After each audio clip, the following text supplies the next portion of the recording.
girlfriend planned our future together until I discovered she was secretly dating my best friend behind my back, and when I confronted them both they claimed I was too focused on work to deserve real love, and I felt completely betrayed. She had a way of making me believe in tomorrow, you know? Like, when we talk about the future, it was so real I could almost see it. Our downtown apartment, the little dog she said we'd get, the vacation she'd like to take when we both had some money saved up. I remember one night she sat cross-legged on my couch, in one of my hoodies, sketching out ideas for how we'd decorate our first home together, and she was so detailed.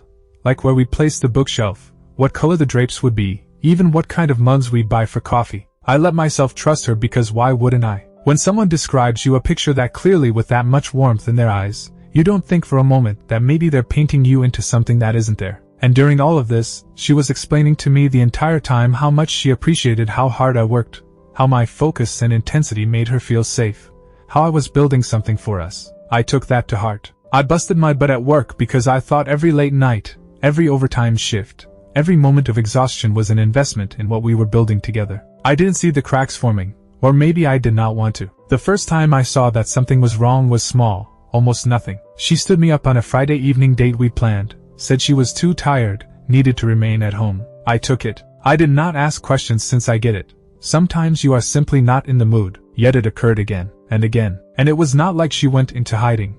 She'd still text me, still call from time to time, yet there was this difference in her tone that I could not quite put my finger on. I told myself it was stress, maybe school, maybe family. She always had a good reason, and I never wanted to be that boyfriend who accuses or demands explanations. I trusted her. Oh God, I trusted her so much. Then there was the night everything shattered. I was leaving work late. One of those nights when my eyes felt seared from staring at a screen for too long. My best friend, let's say his name was Mark, texted me that evening, asking if I'd be interested in grabbing a drink after work, just to catch up. He said he'd be at this little bar that we both went to. I didn't think twice. I got in my car, went there, tired but glad to see him. I walked in, scanning the place for him, and that's when I saw her, sitting at the bar, laughing, her hand on his arm as if it belonged there. And for a second my brain just wouldn't process it. Like I had to be seeing things incorrectly. Like it wasn't them. But then she turned, and her eyes met mine, and her face went white. His too. I don't even remember walking over. My body just moved. What the hell is this? I insisted, my voice louder than I meant, shaky but slashing. People turned to stare. She opened her mouth but nothing came out. He tried to say something but I cut him off. Are you kidding me? The two of you? Behind my back? My chest was collapsing, my stomach clenching so hard I thought I was going to vomit right there in the bar. She finally said something. It's not what you think, but the words sounded so empty, like she didn't even persuade herself. Mark, my best friend, the man I told everything to. He just shook his head, nothing to say, like maybe not saying anything would make it less real. I demanded to know, then and there, in front of others. And that is when they both hit me with something that I was not expecting. She said, "You're always so focused on work, on building this perfect future, but you don't even see what's standing right in front of you." I needed love now, not promises for some other day. And he, of all people, nodded like she was saying something wise, like betrayal suddenly made sense. I just stood there helpless, because how do you even argue with that? I had to cry out that every late evening, every hour I spent tired and exhausted, I was doing it for her, for us. But the words tangled in my throat. All I could manage to say was, "You could have told me. You didn't have to do this with him." My voice cracked on the last word, because saying it made it true. Him, my best friend. They didn't apologize. Not really. They tried to twist it like I was the problem. Like I had been so busy with work that I didn't deserve the love that I thought I had. And that broke something in me, because I had sacrificed so much for her, and instead of being appreciative, she turned it into an excuse to cheat on me. I stumbled out of the bar and did not look back, my hands trembling so violently I could barely insert my keys into the ignition. The drive home took an eternity, each stoplight a blur through tears I refused to let fall until I was alone. When I was finally sitting in my apartment, staring at the walls we had talked about painting together, it hit me. I was losing more than just a girlfriend. I was also losing my best friend. Two of the people I trusted the most had decided I wasn't enough. I couldn't get out of my head what they'd said, that I was too work-focused to deserve real love. As if love is something you gain by being irresponsible, or by caring less, or by not considering the future. I don't know, maybe I did miss out, maybe I wasn't always there. But isn't love also about building something substantial too? Isn't it about being there not just for the time being, but for the years ahead? That night, for the first time, I questioned if I even knew what love was supposed to be. I woke up the next morning with that hollow feeling in my chest, The kind that does not improve with rest. The kind that makes you almost wish that you had not awakened at all because reality is always worse than any dream can ever be. My phone was blowing up. Calls, texts, notifications. But I couldn't bring myself to touch it. I just lay there staring at the ceiling, listening to the quiet of my apartment. The quiet which used to be peaceful but now felt like a punishment. I eventually pulled myself up, poured coffee, and sat on the edge of the counter like I always did, except nothing was the same. I read through her messages, the ones she sent after I'd left that bar, things like, "Please let me explain, I never wanted to hurt you," and, "I still care about you, but we can't keep pretending." Every word felt like another stab. And there were messages from Mark, paragraphs explaining how he didn't plan for this to happen, how feelings just got complicated, how he hated lying, but also couldn't help how he felt. Reading them, I couldn't even recognize the guy who used to call me his brother. It was as though my whole history with him had been rewritten in an instant. As though all the laughter, all the inside jokes, all the secrets we'd shared were now dirty. I didn't say anything. I couldn't. Anything I would have said at that moment would have been pure rage.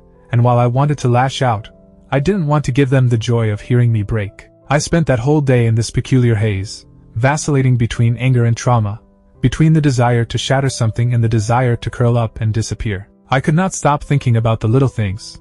Her laying her head on my shoulder when we watched movies, him showing up at my door with food when I was sick.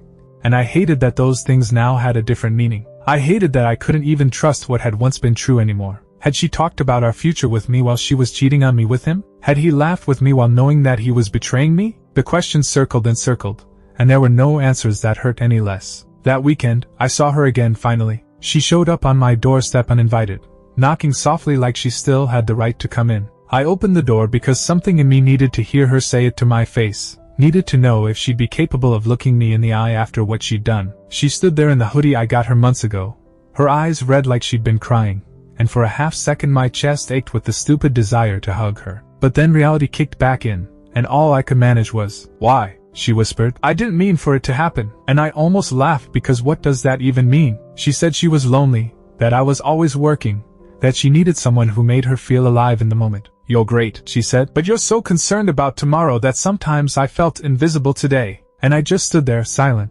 because how do you argue with someone's feelings? But at the same time, how do you explain betrayal with loneliness? If she wanted more, she could have spoken. She could have given me the chance to show myself in a different light. Instead, she chose him. When I asked her, "Why Mark? Of all people, why my best friend?" she looked away, as if she could not bear to say it. That silence said it all. It wasn't loneliness or love. It was more. Something that broke a trust so sacred I don't believe I'll ever have it back. I told her to leave finally. She cried, begged me not to hate her, begged me to at least attempt to understand. But all I could say was, "You designed a future with me while living a present with him. That's not love. That's cruelty." She walked away slowly, and I did not watch her go. The apartment felt colder than it had before once she was gone. I sat on the couch for hours and did nothing but stare until my phone rang again. This time it was Mark. He had to see me, he said. We needed to talk. Against my better judgment, I consented, maybe because some part of me still wanted answers, or maybe because I had to stare him in the eye and see what kind of man he was today.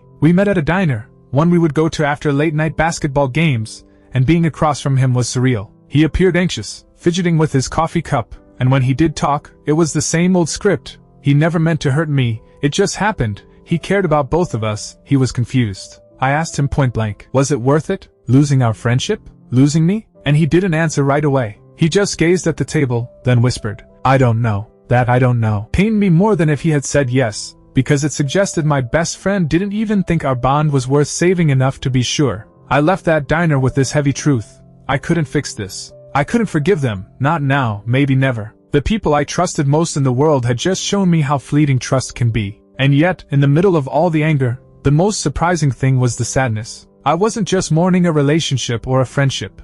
I was mourning the man I used to be, the guy who didn't question love, who believed his best friend would always be there for him no matter what. That me expired the moment I walked into that bar, and I had no clue who I was supposed to be now. I sat alone again that evening, flipping through old photos on my phone. Smiles, vacations, birthdays, all those frozen moments that now felt like lies. I should have deleted them, but I couldn't. Not yet, for as much as I wanted to go on, part of me still had to look back, had to memorialize that for a while, it was true. And that's the hardest part.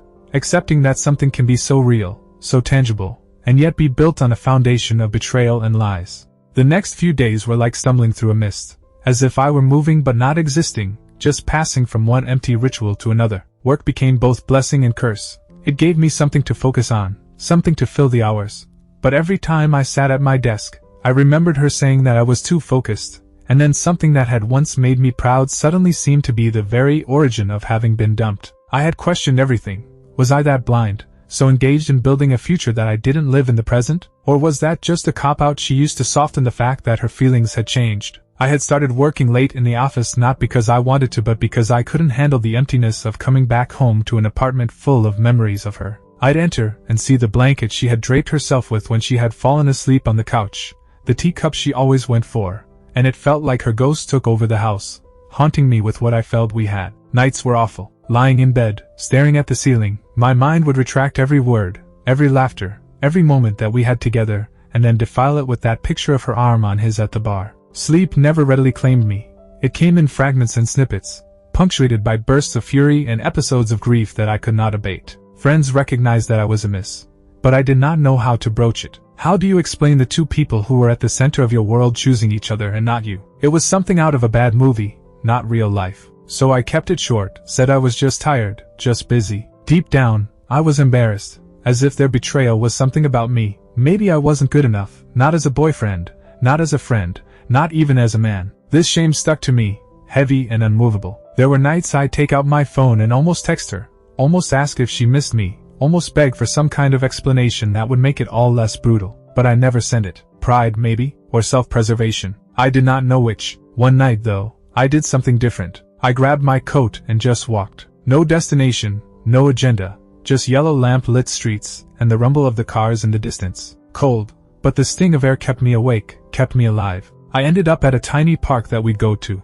the one with the wooden benches and the rusty swings. I spent hours there, observing people walking by with their dogs, observing couples laugh, and for the first time since everything collapsed, I let myself cry. Not the furtive tears that slipped out in the dark, but ragged, raw sobs that had me gasping for air. And as much as it hurt, there was relief in it, like my body had been retaining too much and was finally letting go. It was the start of something that night, but I didn't realize it then. Slowly, I transformed. I stopped reading their messages. I stopped logging into their social media. I shut them out, deleted our group photos, stored the little trinkets and gifts in a box I crammed into the far reaches of my closet. It wasn't healing, not yet, but it was surviving. I started running each morning, just to get rid of the weight in my chest, and with each mile I pounded into the pavement, I felt a little more like myself. Work still weighed on me, but while previously I'd been using it as an escape, now I tried to find balance. I pushed myself to leave the office at a decent time, to prepare dinner rather than ordering takeout, to have friends over even when what I really wanted to do was shut the world out.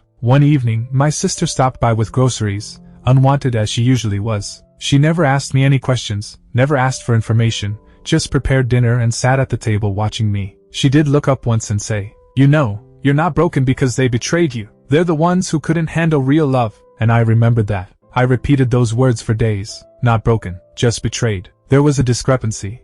And acknowledging that discrepancy was the first time I felt like maybe, hopefully, I wasn't ruined forever. I won't lie, there were some nights when the loss hit me, when I asked myself if she ever thought about me, or if Mark regretted what he'd done. I wondered if they were together currently. Did they laugh at me, or dodge my name because it was too guilty? These things tormented me, yet I stopped allowing them to dominate me. I started writing in a journal, getting it all out, the anger, the sadness, the questions. Some were just profanity on paper. Others were memories I couldn't let go of yet. Years passed, and page after page the pages were filled, and looking back on them, I could see how the gradual shift from devastation to clarity. The clarity was this. Love isn't built with great plans or guarantees of tomorrow, and love isn't sustained by presence either. It's both. It's being present in the moment, and yet still holding the vision for tomorrow. I had done all I knew how to do, and maybe it wasn't the best, maybe it hadn't been enough for her, but it wasn't worthless either. It had been real. And just because they were unable to see that didn't mean it wasn't there. One evening late at night, I sat by my window with city lights shining outside. I was breathing more easily. The pain hadn't gone away, but it wasn't choking me anymore. I realized I was learning to endure it differently. Learning that betrayal can change you but does not necessarily have to devastate you. And maybe that's really what healing is. Not erasing the injury, but being strong enough to coexist with it and still hold on to something better in the process. Time has this strange ability of taking the sharp edges off things, not erasing them, but grinding down the hardest edges so you can work with them without slicing yourself open every time. Weeks merged into months, and the storm that seemed to have no end began to subside into something that I could live alongside. I wasn't over it, not really, but I was different. Stronger maybe, or at least more vigilant. There was one day when I thought that I had not thought about them from when I woke up in the morning to when I went to bed at night, and that small little period of freedom was like air filling a room that had been sealed for much too long. I came to enjoy little, everyday things again. The way the sun made the side of my face warm as I went for a morning run, the way music hit differently when I wasn't layering it over with my own internal narrative, the voices of friends who never lied and never would. Things were moving along, and for the first time in a long time, I let them move me along. I never saw her after the night she came to my apartment. She messaged a few times more in the weeks that followed, messages I ignored, until they eventually stopped. Sometimes I'm not even certain she expected me to struggle for her, to plead with her to come back, to show her my love some dramatic, sweeping manner. But love isn't something you achieve on your belly after betrayal. It's something you achieve by showing up each day, by being loyal when no one is watching, and she lost that. Mark fell out of my life too. We'd been talking daily to having been complete strangers, and although the tension between us was stifling at first, it later became freeing. He had been my brother in everything but blood, and now he was simply another name in the past tense of my life. A reminder of how easily you can break trust. It hurt, but it also taught me to be more careful about letting anybody in, not out of fear, but out of respect for my own heart. Healing wasn't a straight line. There were days when I was in good form, feeling as though I was finally liberated, while on other days the sadness surfaced, catching me by surprise while walking past the place where we had been together, or hearing a song that we used to sing along to in the car. But instead of letting those times consume me, I started seeing them in another way. They weren't reminders of what I'd lost. Instead, they were proof that I had loved, proof that I could love with depth, even if it wasn't reciprocated to me in the manner in which I required. And that difference, that adjustment, provided peace. One night, I sat beside that worn box I had shoved into the back of my closet, the one filled with her things, our pictures, little reminders of what we used to be. For months, I could not even bring myself to touch it, but that night I brought it out and went through it slowly. The pictures made me smile before they made me ache. The drawings she'd done, the reminders of dates, the little sketches of our future apartment, all of it appeared to be remnants from another existence. When I was done, I didn't burn them, didn't shred them like I always thought I would. I put them back in the box, shut it, and took it down to the trash. I put it there gently, like I was laying something to rest, and when I walked away, I was freer. That was closure. Forgetting wasn't, denying it ever happened wasn't, but letting go of carrying it around anymore. Betrayal will change you, they say, and they are right, but it doesn't have to ruin you. It can teach you. It taught me that real love isn't so much setting up the future or living in the present.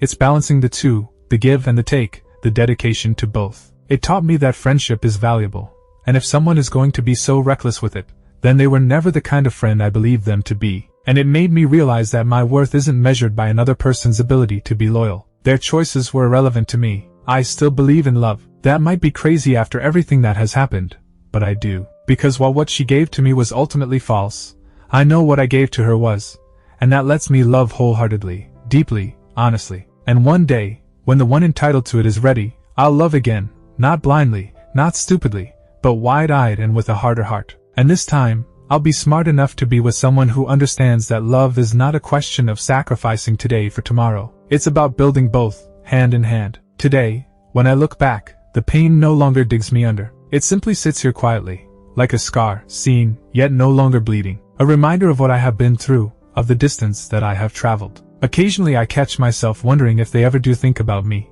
if they wish that they hadn't made the decisions that they had made, if they run into each other and bear the burden of what it cost. But either way, it matters not. Their tale is not mine to tell. Mine still unwinds, and I'm finally eager to see where it leads me for the first time in a very long while. And that is what I hold on to now. That betrayal might have broken something of me, but it did not kill me. It forced me to construct again, to expand, to learn myself in ways I otherwise never would. And while I wouldn't wish that level of suffering on anyone, I can honestly say this. I came out the other side not just alive, but stronger, clearer, and better suited for whatever comes next.